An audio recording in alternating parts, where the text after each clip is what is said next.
Politics in Armenia is undergoing major upheaval. The post of prime minister remains vacant in the former Soviet Republic after mass anti-government protests forced the resignation of Sir Sargsyan. He quit power following over a week of persistent protests, which were at some points joined by uniformed soldiers. This was a revolution without any shooting, without bloodshed, and it was done clearly. And many people, even those who were and are among the protesters and colleagues, and those who have been with so many days on the street, many people didn't believe that it can happen. This man is Armenia's opposition leader, Nikol Pashinyan. He spearheaded efforts to force the premier out of office. Opposition leader Nikol Pashinyan seemed to have the old knowledge from previous attempts, and he had also new visions.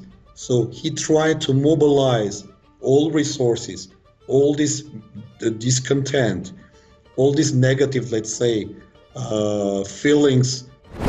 Sargsyan came under heavy pressure over allegations of trying to cling to power.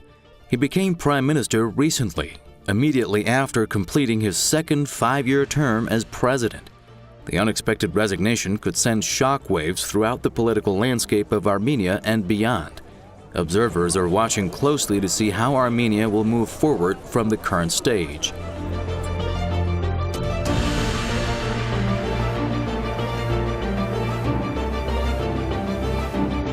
Russia and the West have over the past 2 decades engaged in tugs of war in many parts of the world. Russia's intervention in Georgia in 2003 and developments in Ukraine since 2014 are some of the instances. Moscow has been closely monitoring political developments in nearby countries. Russia has reason to be concerned because the U.S.-led NATO bloc has been moving closer to Russian borders. Moscow insists the U.S. and its allies have refused to take Russia's concerns seriously.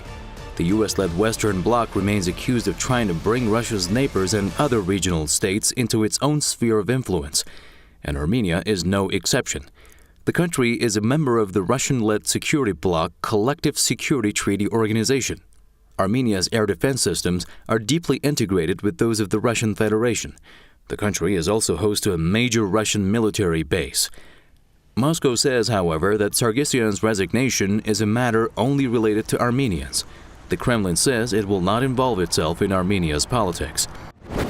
Russia is and remains Armenia's strategic ally, not only militarily and politically, but also economically and from many other perspectives.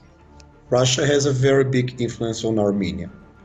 Can Nikol Pashinyan and his team change his paradigm? I don't know. Will he try to do so? I don't know either. And is Russia happy with what is happening in Armenia? This is a complicated question because we get some messages from Russia that they sort of agree what is going on here.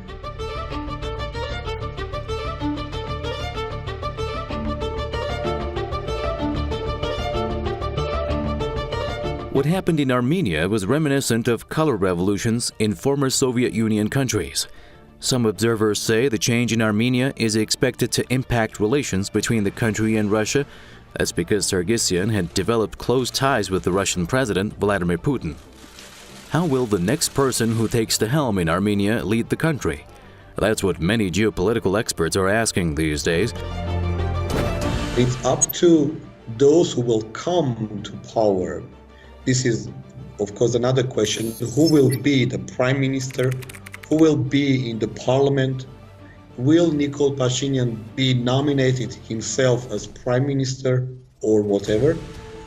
We hope that this new process will give new boost, push Armenia toward more democracy.